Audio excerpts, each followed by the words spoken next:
Leading up the Power Panel as moderator is a good friend and colleague who I've had the privilege of working with in the past multiple times, and that is Kim Smith.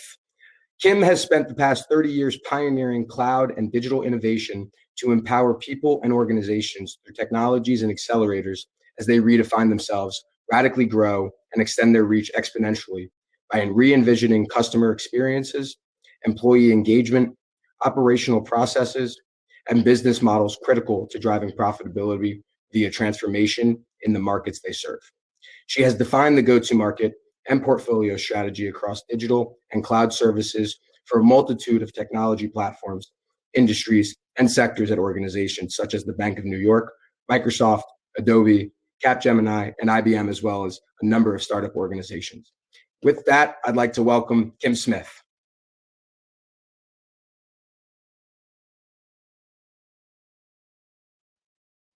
Thank you, Christian. Thank you, everyone, for giving me this opportunity to be part of this panel.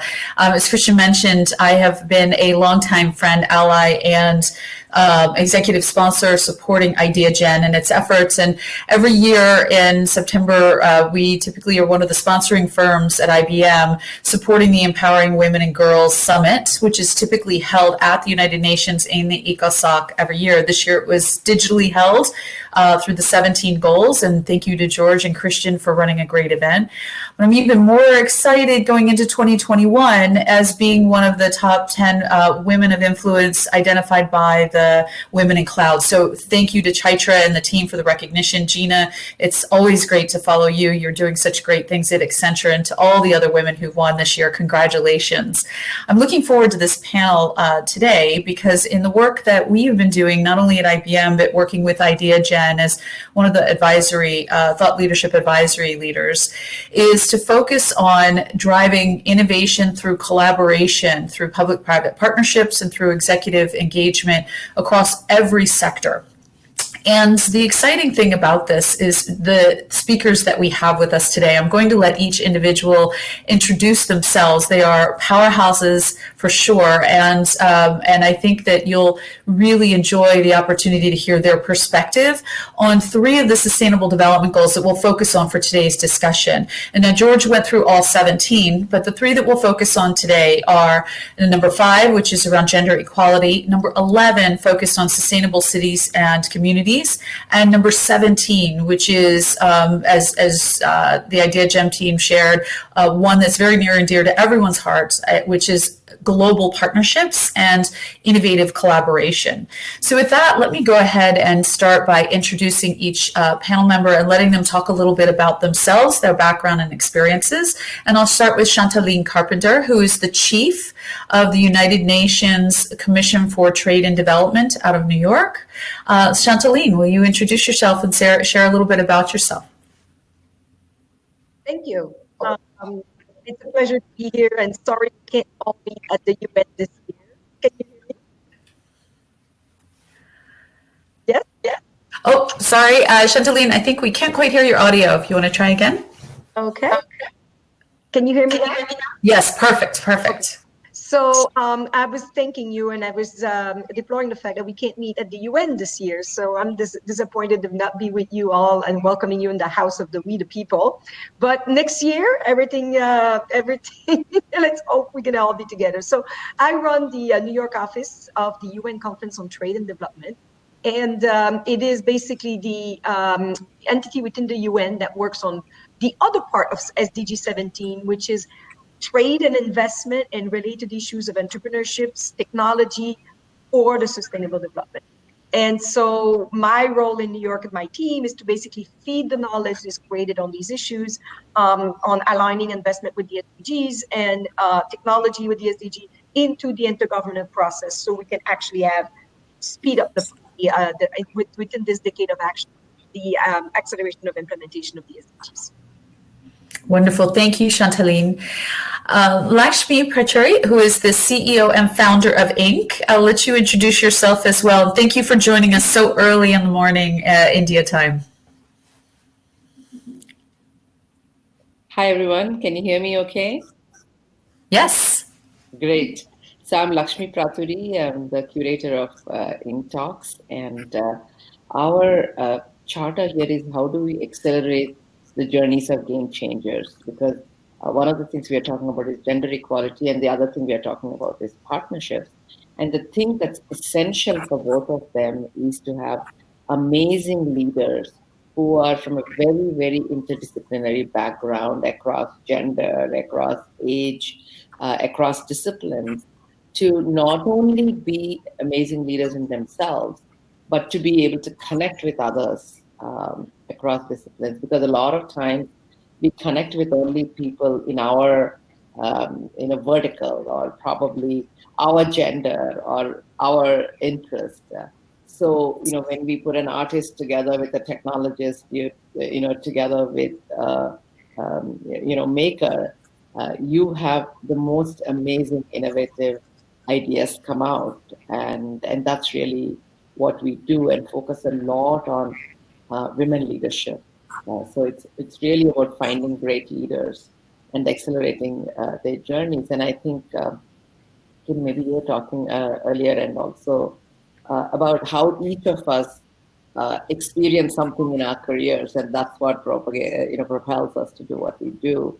And for me, 30 years ago in India, when I was here, I always felt when you're different, when you're pursuing a different path, everybody says, "What's wrong with you?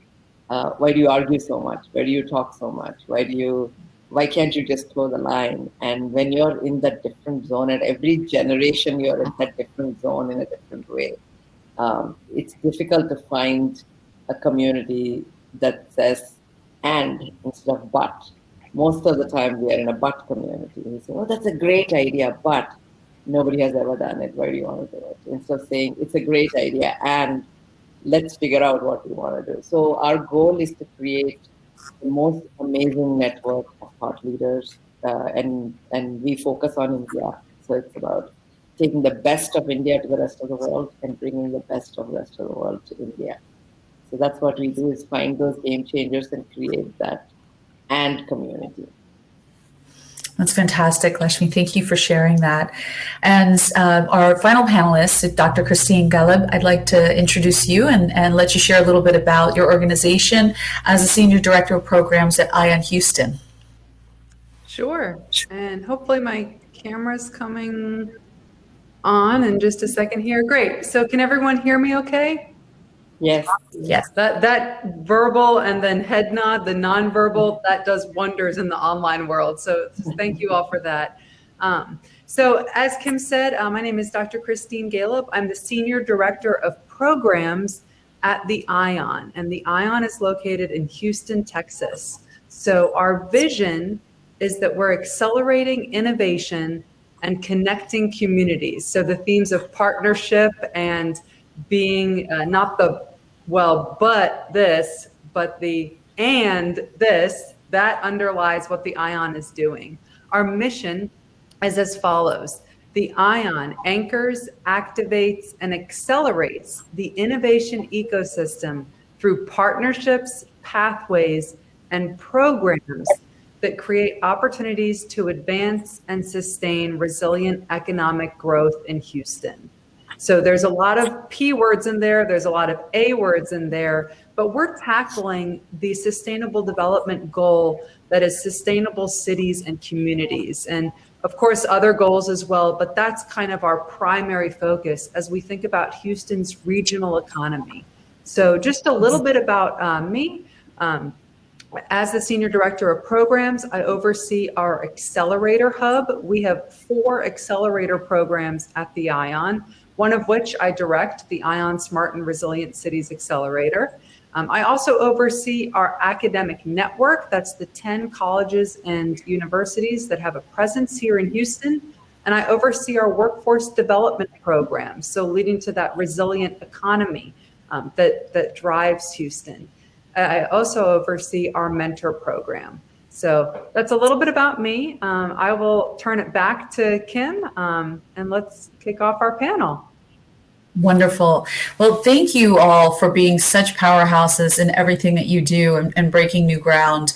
I think what's really critical for the audience to understand is we have the macro to the micro focus in each of your experiences. So we have global point of view from Chaitra. Lakshmi has provided us with a geography point of view and how we're going to drive success in a very large economy in a specific area of the world. And then Christine, you bring us right back into our communities and how we make it real, where we're working and we're living every day. So with that, let me go ahead and kick off the panel. And I'm going to start with you, Chantaline.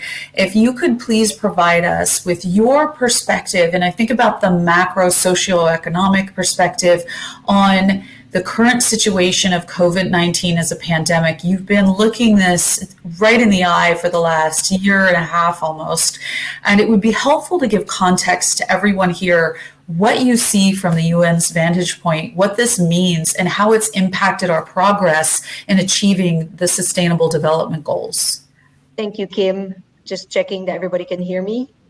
So yeah, gotta love those visuals. Okay, so thank you, Kim, and it's a pleasure. And thank you, George, for introducing the 17 SDGs. And so great to have each of these level at which we can all act and impact. So at UNCTAD, we've been closely monitoring and analyzing the effect of the global pandemic on trade and development, including e-commerce, with a focus on developing countries. And actually, we started since February last year, before the pandemic was actually announced.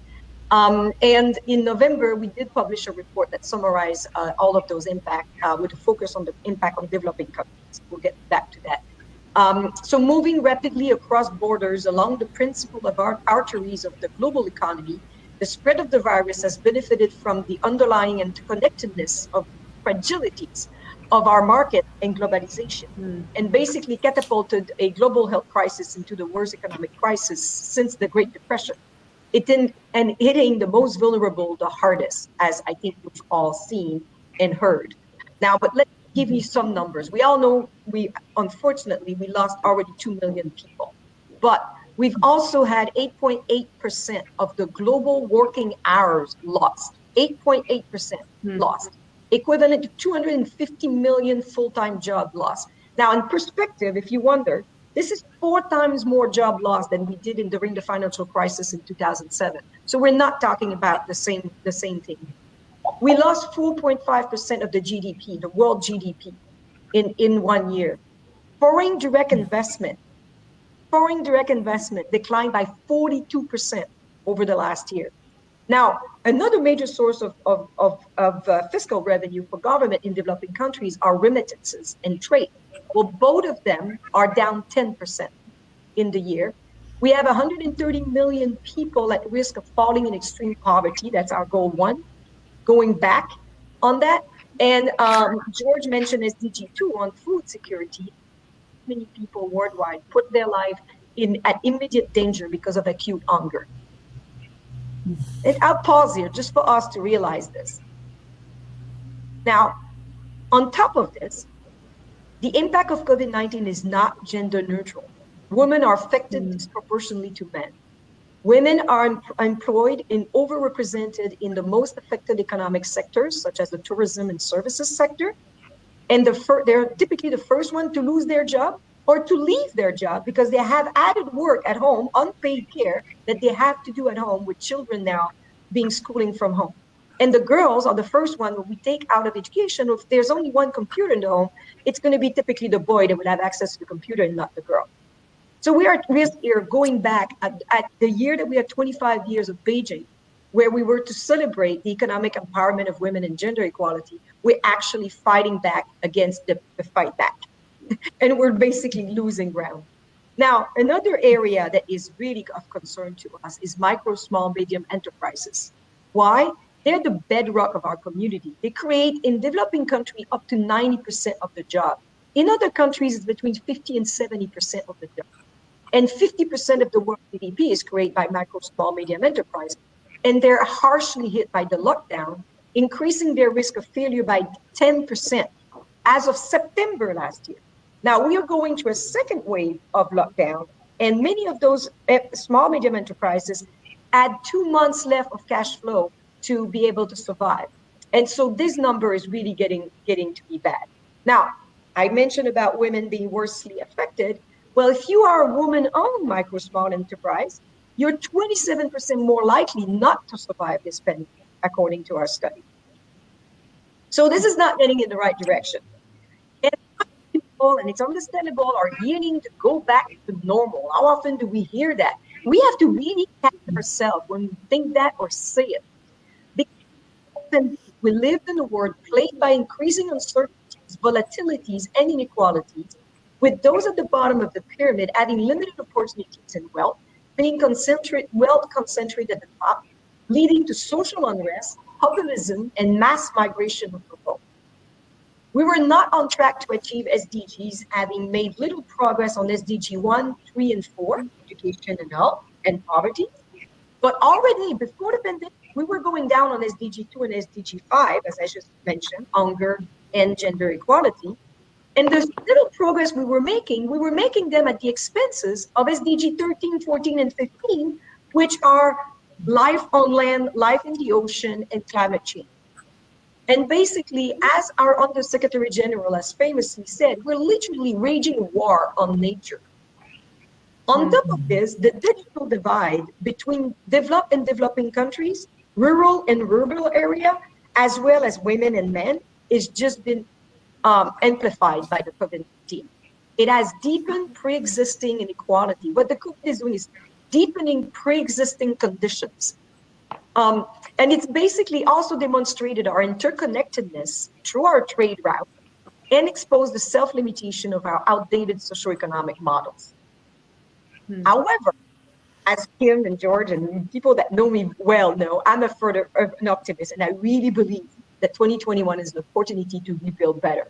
Because everything is up in the air, so we actually can change things that we thought were impossible to change, like the trade regime. Up to a year ago was impossible to even think about it. Now we're talking about reform. Well, let's make sure those reforms help us achieve the SDGs. Let's have the courage and believe that it's important, and we actually can use this crisis to make this once in a generation opportunity to rebuild our economies, to deliver for all, and not at the expense of the planet. And so to do that, we need to have the courage to seize the day. And at UNCTAD, we're calling for a global sustainable New Deal, as we need massive investment in both developed and developing countries. Let's not forget the developing countries, because what are we seeing now? We're all hurting those vaccines, and then these variants are developing. They're going to come right back at us, and we're not going to go further. We're all in this together. We can't think we're going to isolate ourselves. If we want to reopen our economy, we need to help developing countries with their health system, with their broadband infrastructure, renewable energy, and sustainable agriculture innovation. And this will require massive public funds and policies that ensure that the private sector, you guys, have the right environment to align your investment, your innovation, and your creativity with the SDGs, both in developed and developing countries. And maybe there's need to be policies to also reduce some of the risk or the perceived risk of investing in these developing countries, because we saw that foreign direct investment is actually going down. And the developing countries do not have the fiscal capacity. They don't have, their central bank cannot do like the US central bank, Canadian central bank, and print trillions of dollars to hand helicopter money over to our head. They can't do that because it would affect their currency and then reduce their capacity to import the necessary goods that they need, like vaccine and masks and their food. So we can't have just national, regional New Deal. We need global New Deal. And we should, each one of us, encourage and support our decision makers that are trying to do this really hard play of saying to their population, we're going to help you because we know you're hurt, but we also going to need to use, as the Secretary General of the UN said, 10% of the world GDP to support developing countries so we all get out of this together and go forward. Over to you, Kim. That's a wonderful guidance, Chantaline, and it's incredibly humbling to hear kind of what it looks like at the world level, what the macroeconomic, what the macro socioeconomic impacts are, and really that we all have a role in driving the shift that needs to occur. It's created what it sounds like from your perspective, a bit of an existential threat at a time when we couldn't afford to have one. And so with that, perhaps I could turn it over to Lakshmi and ask your perspective. When you think about what you're trying to achieve in a developing economy and in the market that you serve, you are an incredible entrepreneur and storyteller. How do you convert the data that Chantaline has shared into motivation and a movement to change the way things are operating in the country where you're located? Sure. It's been quite amazing. There are three major things that are going on in the world around us. One is we've moved from a very, very industrial economy to a creative economy, and which means that it used to be, it's the era of the large company, huge, setting up big fabs, and you need to have $1 billion before you can make an impact in this world, to somebody with a code in a garage who wasn't even born when most of us joined our companies, to be inevitable in our lives today, So there's a huge shift from a very industrial economy to a creative economy, where the trend was about the CEO knew it all. The leader is supposed to lead the way. It's a very, patriarchal way of leading. And I don't mean men or women. Whether you were a man or a woman, there was a certain way you led. And we are moving to a very creative economy where things are changing so fast that the only way you can stay afloat is by great collaborations, by nurturing relationships, by working with people who are half your age, who are twice as smart. So you're moving from a very, very patriarchal leadership style to a matriarchal leadership style. And so there's that shift going on. The second major shift that COVID has brought on is forcing us to look at everything. I mean, Chantal alluded to this in terms of it's just not human beings, it's the animals, it's the trees, it's the ocean. To be forced to have a holistic view. So just the shareholder value at any cost doesn't work anymore. So what is your overall purpose? So there's that huge shift that has happened, where the younger generation is questioning us, hey, what are you doing for everybody else? So it's not just a check mark, but it's being diverse, bringing diversity into workplace, or thinking about diverse, elements in the universe is important for our existence. And COVID has shown us nature knows how to take care of yourself. You don't behave well, it doesn't mind wiping you out. You are nothing. You are born on the 11:59 of the evolution of the universe, and you just don't matter. If anything, you're a pale blue dot and nothing else, So we've seen that's a second major shift. And the third major shift is, especially women at workforce, is not again a checklist. It is extremely important to be successful at the workplace. So for us, what I'm excited about is how do you bring it all together in defining what is Leadership 2.0. And for us, it comes out of, there is a Hindu mythological, thing of, we have three deities. There's a Brahma, the creator, Vishnu, the sustainer, and Shiva, the destroyer. And the beautiful thing about Shiva is that sometimes you have to destroy yourself to be able to be born in a way that you're suitable for the new generation.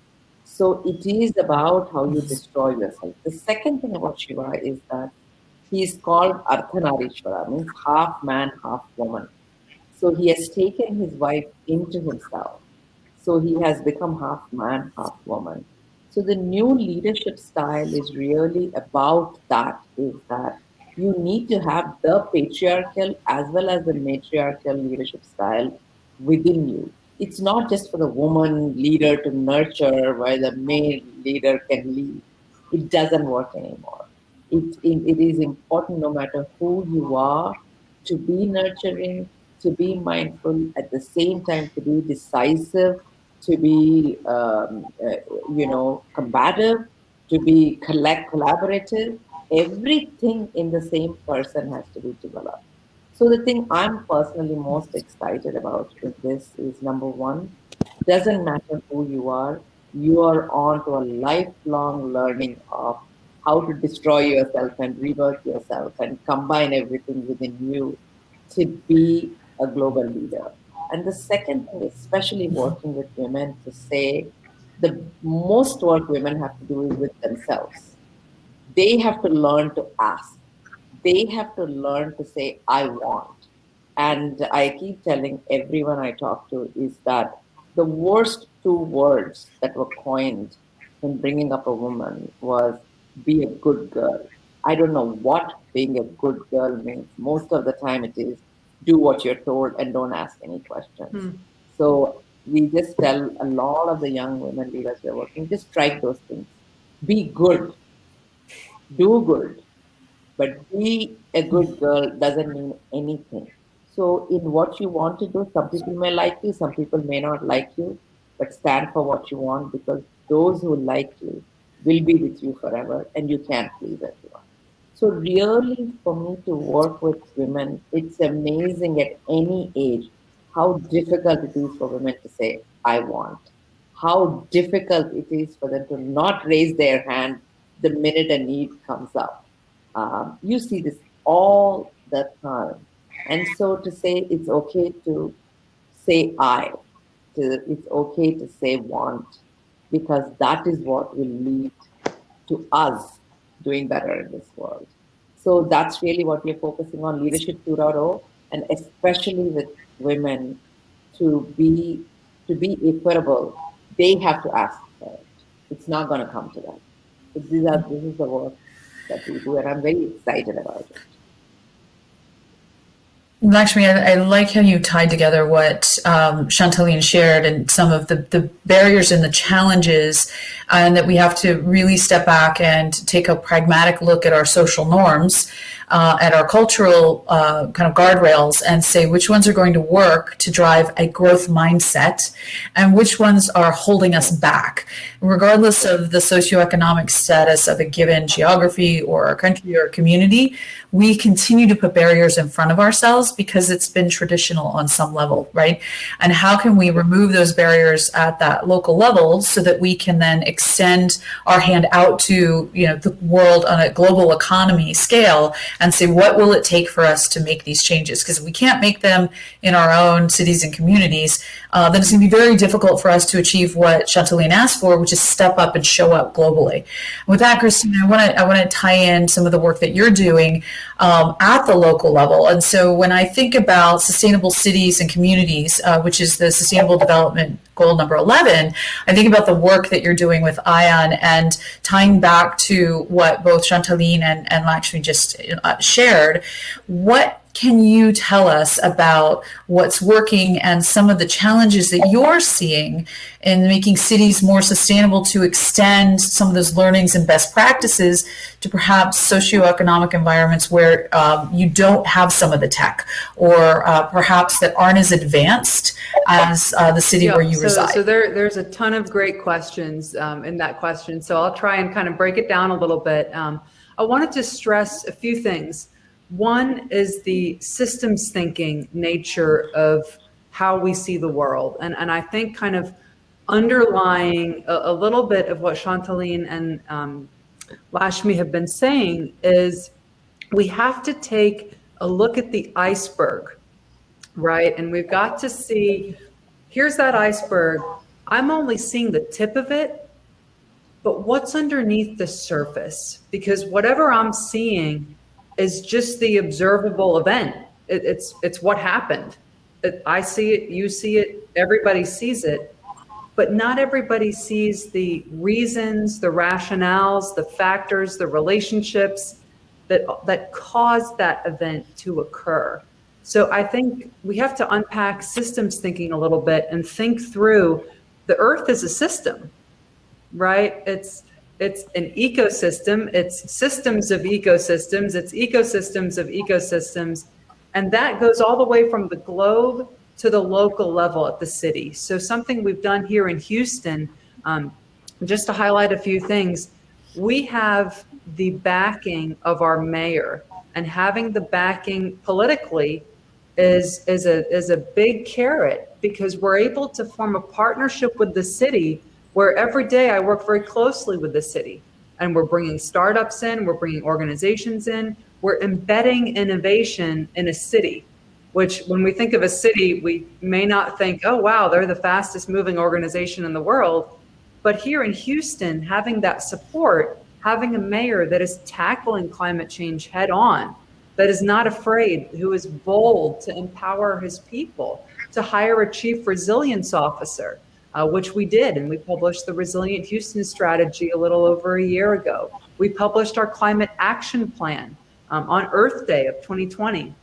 And in both of those documents, all the goals that Marissa Aho and Lara Cottingham and her team identified were all the goals that guided us as we navigated COVID-19.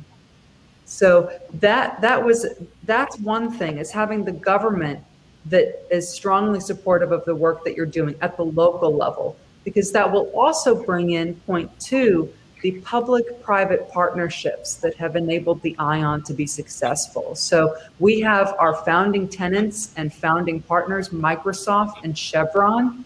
And you might be saying, oh, Chevron, well, aren't they oil and gas? But we see that Houston is now reimagining itself, not as the oil and gas capital of the world, but as the clean energy capital of the world. That's a major shift for a city that has been so historically tied to fossil fuels. So we see major players stepping up and saying, taking that listening approach, that leadership approach that says, hold on, I don't know how to do this. I don't know what carbon neutral means. I need to sit back and listen to what other people are sharing and what other people are doing. And then I need to go back to my organization and find the partnerships and the stakeholders that are going to help me achieve that. Microsoft has done a lot of great work in terms of programs and offering support for our ION Smart and Resilient Cities Accelerator. So making sure that if a startup in the accelerator needs a mentor or a subject matter expert, they're literally a phone call away. Intel, we mentioned the digital divide a little earlier in our conversation. Intel has stepped up to the plate, not just to provide programs, but if you don't have the internet, if you don't have a laptop, you're never going to access those programs. So what Intel has done is they've partnered with the ION, the City of Houston, the University of Houston, and several other organizations in Houston to bring a scaffolded approach to closing the digital divide. Get a laptop with a hotspot, and as soon as you open the laptop, there's a program right on it ready for you to learn how to use a computer. That way you're positioned to then take that high-level artificial intelligence course. I wanted to say one more thing. The diversity and inclusion aspect of our work is so important.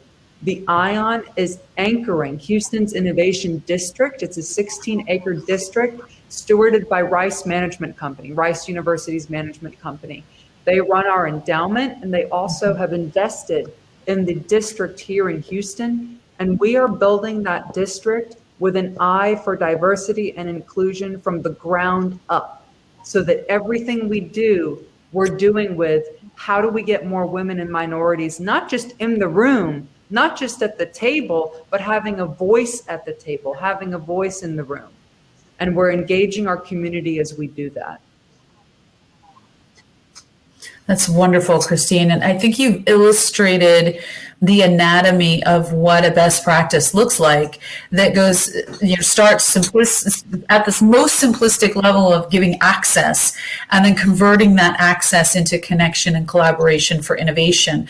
That's not always easy to do. And it's really great to hear that you're driving that through ION. I'm going to ask George Safakis, who's been working with organizations of all sizes and scales on the public and private spectrum, to share some best practices to figure out, Christine just gave a great story. Chantaline set the stage for the economics, and Lakshmi shared some of the complexities that, are illustrated in the spectrum of economies in the world and the people that they impact.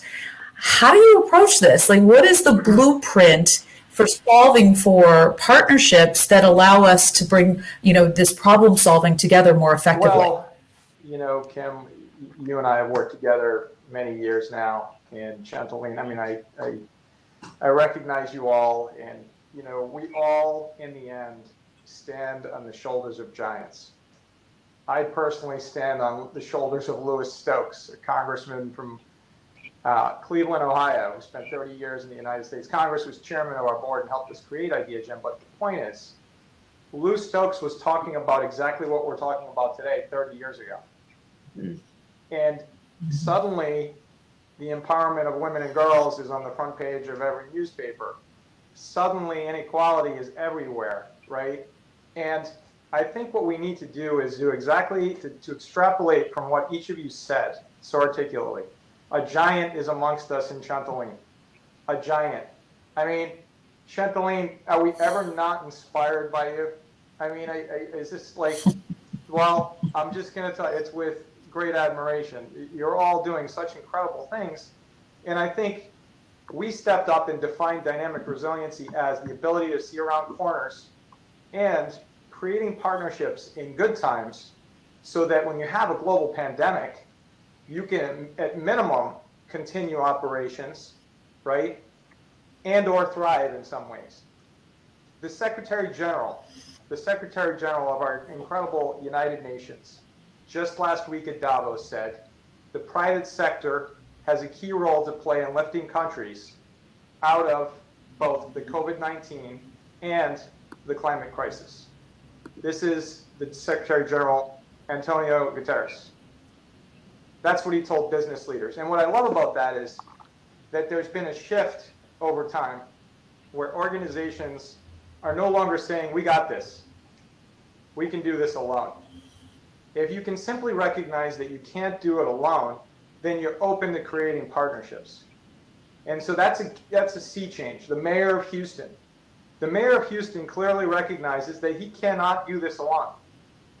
So he's saying to folks like Christine, who's changing the world in Houston, let's partner. Trade. All of the items that Chantaline went through, Lakshmi, you're doing this. You're bringing people together that are changing the world. But the whole thing is not to rebuild. Let's not rebuild. Let's not even go there. You don't want to rebuild. You want to reimagine. You want to reimagine and stick that flag in the ground. And even if it's cloudy or if it's raining, you can still see that flag in the distance. That's what this is all about. Thank you, George. I would agree. I mean, the concept of reimagining, collaborating to reimagine where we could go is absolutely key. And when I look at where we are and some of the different scenarios that were just laid out from everyone on this panel, my next question is thinking about workforce of the future, thinking about when we reimagine, who do we need to get there and how are we going to get there? And Chantaline, I'd love to get your perspective, again, standing back and looking at the whole picture. What are some of the areas where you're seeing needs in developing countries that are starting to evolve in a different place much more quickly than they had in the past? And then, sharing that through some of the other conversations we're having, what is the ask that you would have for developed countries to be able to provide better support for these developing countries to drive their workforce efficacy going forward? I'm really inspired. And by the way, the Women in Cloud is one of the great partnerships that we're looking forward at the UN, because this is exactly the type of thing. It's acknowledging that one company, one sector can't do it. You need to come together. And on the very question of education, we at the UN, the Chief Executive Board did a review of our education system. By the way, that system hasn't been reviewed in more than 100 years. It's never been reimagined. We're talking about reimagining. And now we have to review the way we teach, because we all have to bring online, right? So why not take this opportunity to finally have an education system that train people for the actually new labor market that we have? Because in developing countries, there's no match between the education system, even less in our countries, because in our countries, it's a bit better, but it's still not there. Because we're going to the fourth industrial revolution at an exponential rate, and the teaching is still teaching us the same thing that we taught. We need to start teaching creativity at the elementary school level. We need to teach entrepreneurship spirit throughout the curriculum. We need to have more exchanges ongoing with the private sector. with the government sector, so you can actually learn, see problems, solve them, come back and learn it. The way we're teaching is not working. We need to get all these kids online. We got 196 million kids that basically billion kids that had to go online overnight, right? So this is an opportunity to review these archaic systems. And while we're at it, why don't we teach them what Lakshmi is talking about? That Mother Earth is not this separate thing that is forever. It is a living being that is intrinsically linked, and we're increasingly talking about the new economics for sustainable development. One thing is clear, is the economic model we have right now is developing for the few at the expenses of the others and the planet. So we have a lot of blueprint out there. We have the blue economy, we have the green economy, we have the creative economy, the orange economy. We have the purple economy, which is investment in the care economy, which actually create jobs for women instead of construction job, which is for men. Then you double down on basically the inequality in the process of relaunching your economy. Then you can invest in the intentional economy. So this is one of my favorite ones. I put a yellow color, leave the color. But basically, this is the attention economy. So this is the TikTok, the Facebook. So all these algorithms to keep us captivated online, because then the more we click, the more longer we're there, the more money is made. What if we could turn that is in an algorithm, a world game where we all can contribute each our creativity to solving the world's problem? And it's a worldwide competition. Who's doing the best for the people and for the planet, instead of trying to sell little gizmos that are useless, right? So we have literally a network of economists at the UN that we've created, that all the way up from the chief economist. And now, UNCTAD and a few other agencies, we've pushed really hard to have economists in each of our country teams. So, George, you were talking about, each of the level, and you were talking, we have 193 member states. You know how many member states already consulted their population, albeit in different level, and already made a plan to achieve their SDGs? Most people think like 50, maybe 20, 168 of them. Most of the countries that haven't done it is because they're at war, or they have some major, like Sudan or South Sudan or Eritrea or something that really like they just can't do it. And we're hoping the US is going to have its, and this is something, the challenge for the Americans here, the American needs to do its national plan for achieving the SDGs, because you don't have it, and it starts at the local level. These activities start at the local level.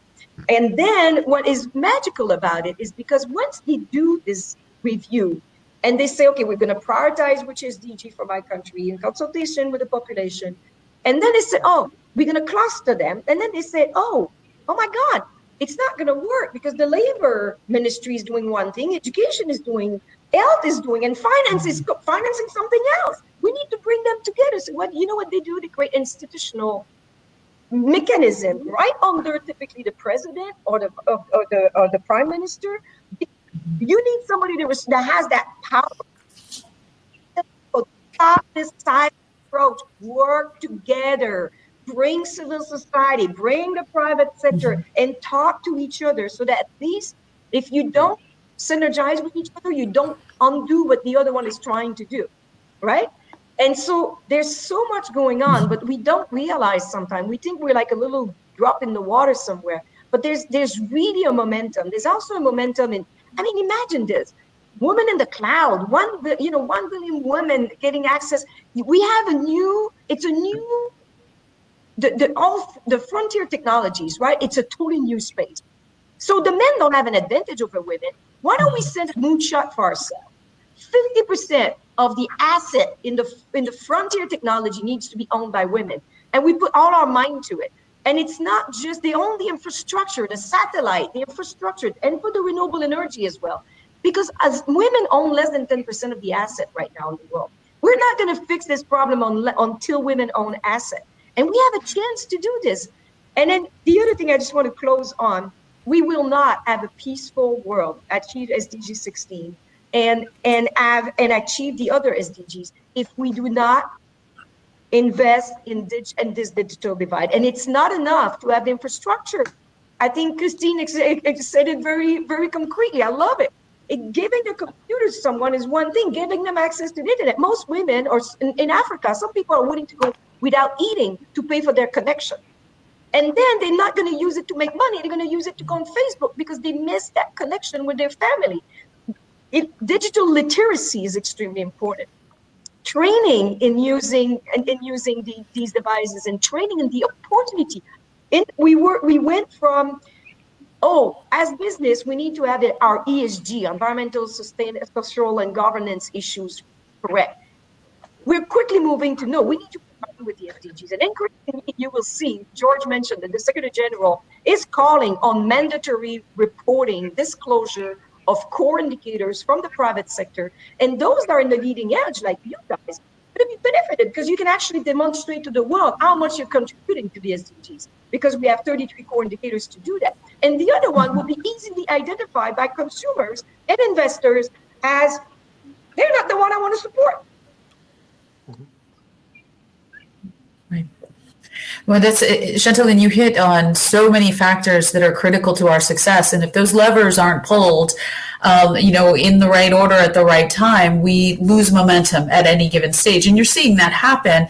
As you pointed out, the United States has not set the goals for sustainable development achievement. Yet, when you look at what India has done, and Lakshmi, I bring this back to you, it is one of the most advanced countries in requiring corporations that have any offices in their country to reinvest back into the economy. And they require anywhere from 10 to 20% of a company's revenue in that country to be reinvested into the communities, into educating the next generation of workforce, and ensuring that there's sustainability in India. And I'm curious, Lakshmi, how are you seeing that thrive more given some of what's going on in today's environment? I was listening to it and I was thinking, most of the things that we think are local problems are really global. And most, like when we talk about women's equality, women speaking up or whatever, I'm just amazed. I mean, I've been in the US, I've worked in Europe. It's the same story everywhere. And most of the global solutions need to be localized. So when someone comes here and we are talking about, when you talk about numbers, we have over 500 million people who are under the age of 25. We have over 300 million people who are in, 400 million people. Imagine the entire population of US in K through 12 programs. And so when you say, hey, they all have to move online, now 70, 80% of them are in a marginalized community. So to go online, you need a phone. Now you can say, okay, 900 million people in India have a phone, they can borrow their parents' phone. Even when you say that, now they need to have access to data. So, when we are, like, for example, we are working on a program with a company called Polyap in US and various companies in India with slum schools. What we realize is that if we want to give the phones, it's not just enough to give the phones. We got to, through the CSR programs, we get refurbished phones and all that stuff. You need to give them a certain amount of money every month for data packs also, so they can buy those data. So when you're implementing locally, even a global solution, you need to have huge collaborations with the local for-profit companies, non-profit companies, etc. And as George is saying, don't reinvent the wheel. Don't do everything from scratch. Just collaborate with the people who are doing it, but you need to be the systems integrator. You need to integrate and ask the right questions. So what we find is that while the local problems are global, the global implementations have to be localized. And for example, we are working with a company called Muthoot FinCorp on what we are calling Restart India to help the micro entrepreneur, which is the woman who sells vegetables on the side street. These are the people who are hit the most. How do you get them to be digital literate? Like we even did like these lesson modules on WhatsApp to say, this is how you use WhatsApp. This is how you turn on WhatsApp. And this is how you make friends. This is how you advertise. And literally in 1 week, it's just amazing how many women, started doing that to market to their neighborhoods to sell cakes or lunches or whatever. So those are the two things. And I just want to say that this is where storytelling is extremely important. We each are telling a story by the way we show up in this world. Storytelling is not about the bedtime stories to get you to go to bed. It's about what you're doing and how can you connect to the rest of the world and say it in 3 minutes or 5 minutes, because the world doesn't have the time to listen to you in this, whether you call it attention economy or lack of attention economy. We have to adapt to that. We can't fight it. I can't just sit here and say, oh, but I used to listen to 1 hour talk that my dad used to take to. It's like, by that time, other people have left the room already by the time I finish that story. So how to adapt ourselves to this. And the other thing I want to say is that the reason I came back to India after living for over 30 years all over the world is India is the biggest lab there is in the world. It's the largest democracy. It's the most complicated democracy. And it is, it's got the numbers of people, youth. I mean, when I said half a billion people under the age of 25, it is mind-boggling to me what we can do to influence them. So I just want to say that it's that collaboration with unusual partners that's extremely important, and to be able to inspire people through stories and having an effect that is more outward, as opposed to I need to do it all myself. You inspire 100 people who can go out and do it themselves. That is the key, is how to lead from behind and how to create leaders as opposed to you wanting to be the one. I think that is the thing we need to change a lot in this new economy. And the last thing I want to leave you with is that in the industrial economy, what we thought is, let me make all the money at any cost, and then I will start giving away. I'll make my billions by messing up the whole world, and then I start giving away. Now it is, you give away at every level. Maslow's hierarchy of theory is not about you do A and then B and then C. You do everything at the same time. Whether you have $5 or $5 billion, you have to think of me and my community and self-actualization at the same time. So when I look at like the vaccine distribution in India right now, we have 1 billion people to take care of. Yes, we may do some things right, some things wrong. But while we are taking care of us, we are also sending stuff to Nepal. We are also sending stuff somewhere. We are also sending stuff somewhere else. You can't wait till I finish everything and then I'll help others. You have to help everybody while you're helping yourself, which means your progress may stall a little bit, but that's the only way you're going to survive in the future. Because what's the point if I'm healthy and everybody around me is passing it back on to me? It doesn't work. So I just want to say that we need to turn Maslow's theory of hierarchy or a lot of, whether it is Ford's division of labor or whatever on its head, and say that in this new world, we need to help the world while we are helping ourselves, not after we help ourselves. And that kind of a collaborative economy is really going to solve the problem. Otherwise, we can be wiped out.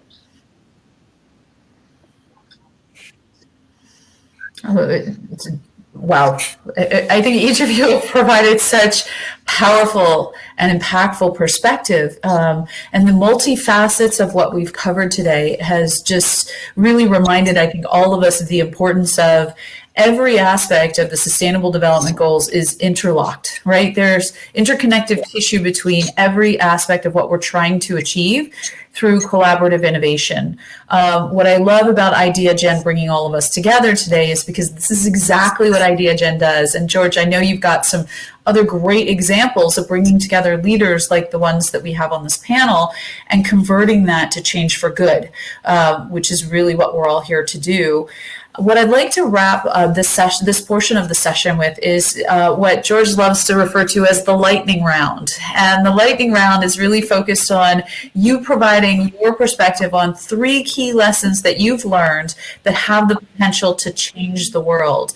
And Christine, why don't we start with you and give your perspective on what 3 key lessons have you learned? So the first lesson, just in listening to everyone, find your North Star and be guided by it. And let your values guide you, because once you find your North Star, nobody can block your view, and you know where you're going, you know why you're going there, and you know your path is going to get you there. So find your North Star and let those values guide you. A leader and an expert, you're not defined by how much you know, you're defined by how many questions you ask, because that expertise and that knowledge certainly positions you with expertise and knowledge. But if you're not using it to ask questions, then what are you using it for? To give answers that are your answers and to advance solutions that are your solutions, which by definition are not your partner's solutions and they're not other people's solutions. So use your leadership to ask questions. And then number 3, practice with integrity and humility, because you can have all the expertise, all the brilliance, all the partners in the world, but it's really hard to teach integrity, and it's really, really hard to get it back if you goof it up. So lead with integrity. Those are my 3 things. Thank you so much. Lakshmi, will you share your 3 things? The first thing, especially because of what happened, is so far last year, is that actually out of destruction comes an opportunity to completely reinvent yourself. It is an amazing opportunity to almost kill everything you held dear and think afresh. It's an unbelievable opportunity, and we need to take advantage of it. I mean, for me, it was like my office space was the most important thing for me. All of us being able to go there and sit there and work was the most important thing. And literally in 5 days, I've decided we're going to shut down our office, walk there. I mean, it's like my room is decorated a certain way. I mean, it's just, I held it so dear. But overnight, I had to like the death of that to something else.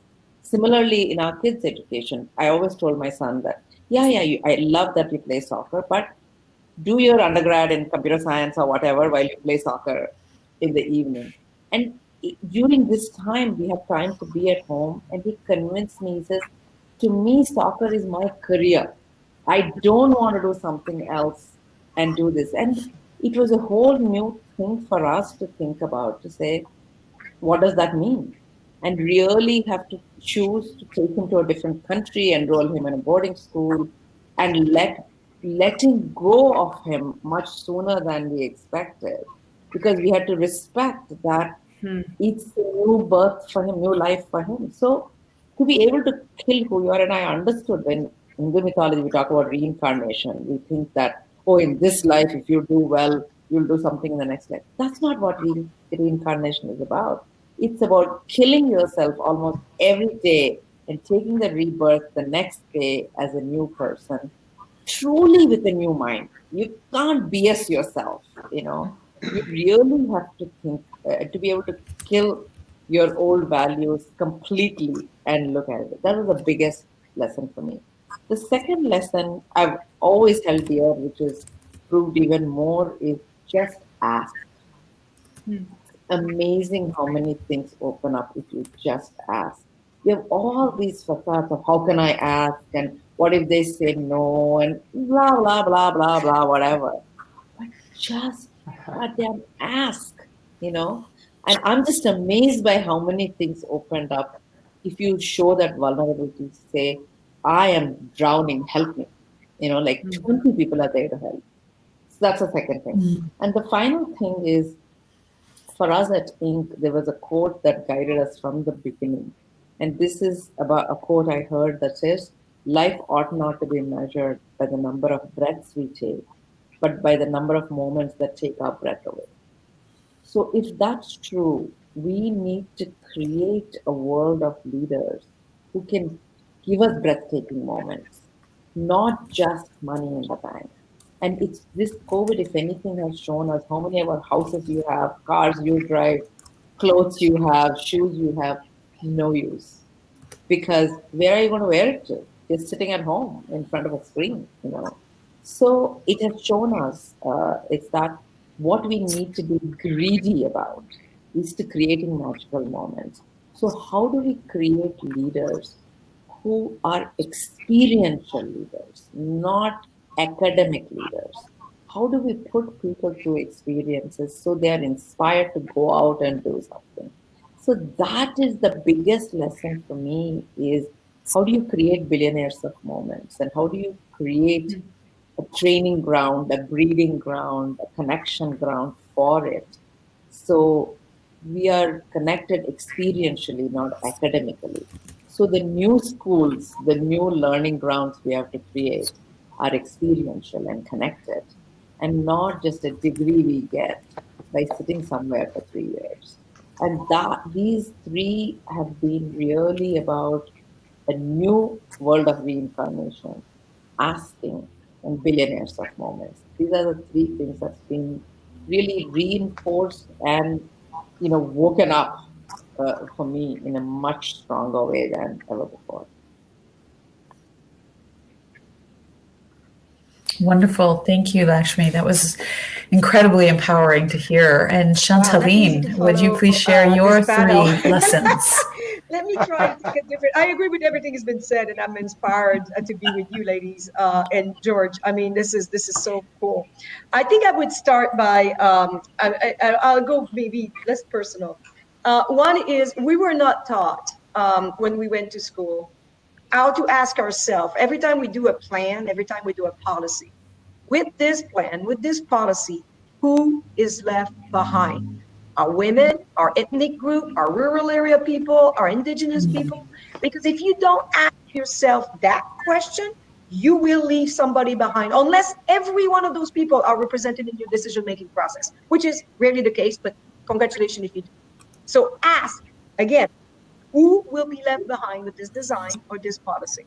And then you're sure to do so much better than you would have done otherwise.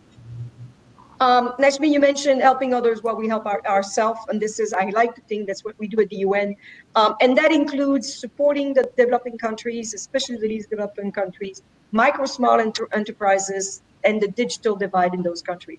Think about this: every trade is going online. If you can't trade online as a micro, small enterprise, as a woman-owned company, you're dead. You will be so left behind, and developing countries cannot afford to miss another industrial revolution. And now we're at risk of leaving them behind. So that would be my second one. And then the third is money. I want to end with money, because money, as long as we don't change this system, is still writing what our decision makers are doing. So ask yourself, is my pension fund invested in such a way that actually reflect my value and what I do day to day?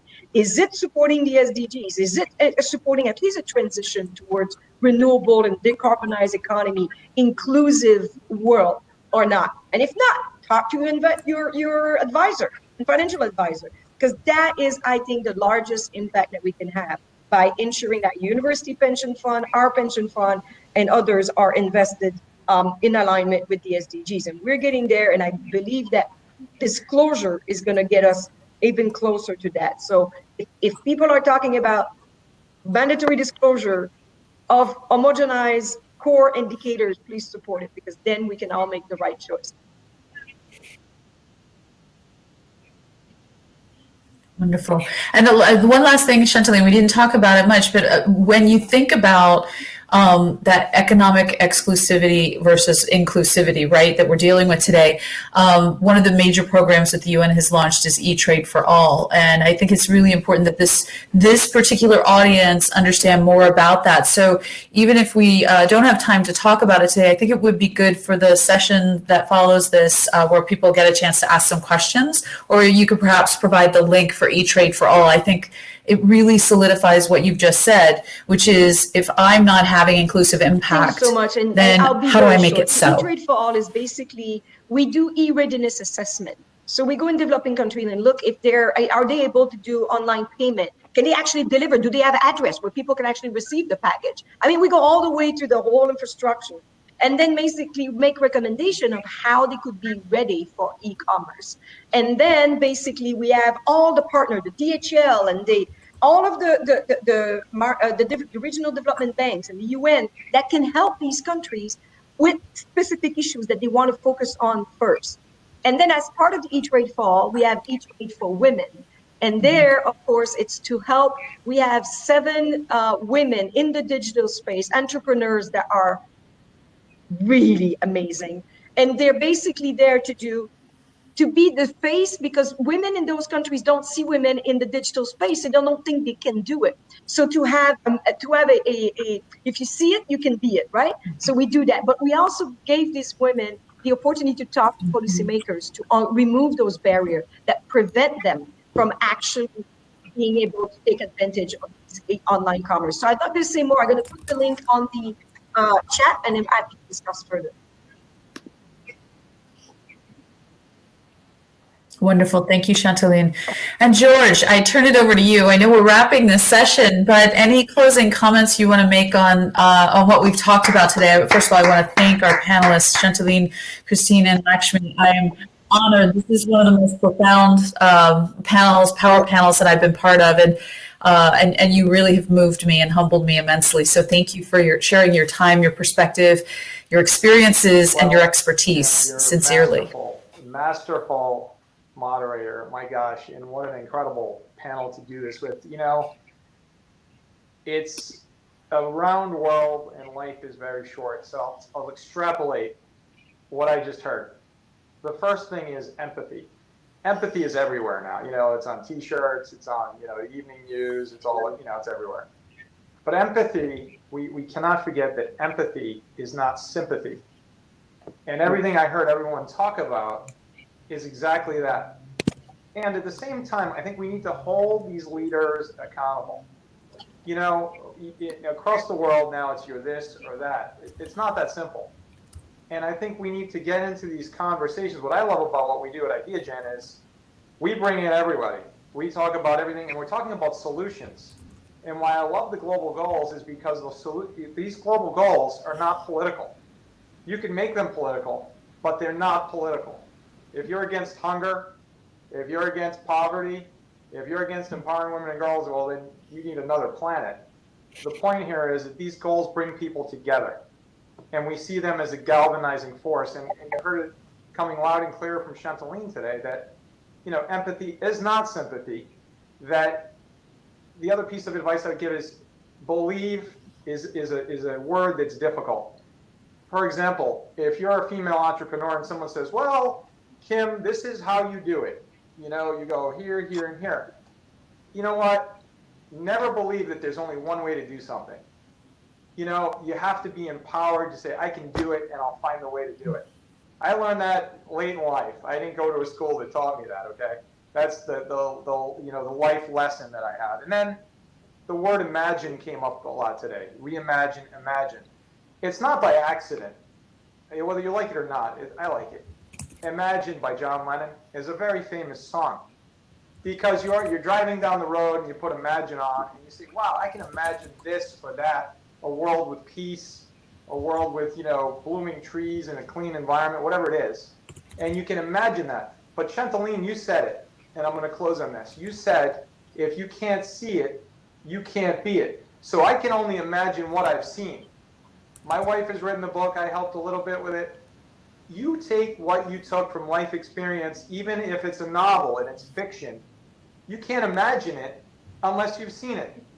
And so exposure, helping those that we now know have been left behind in this digital divide, even right here in the United States of America, helping to address these issues globally is the key. And we have the people here at the table on this conversation that can do it.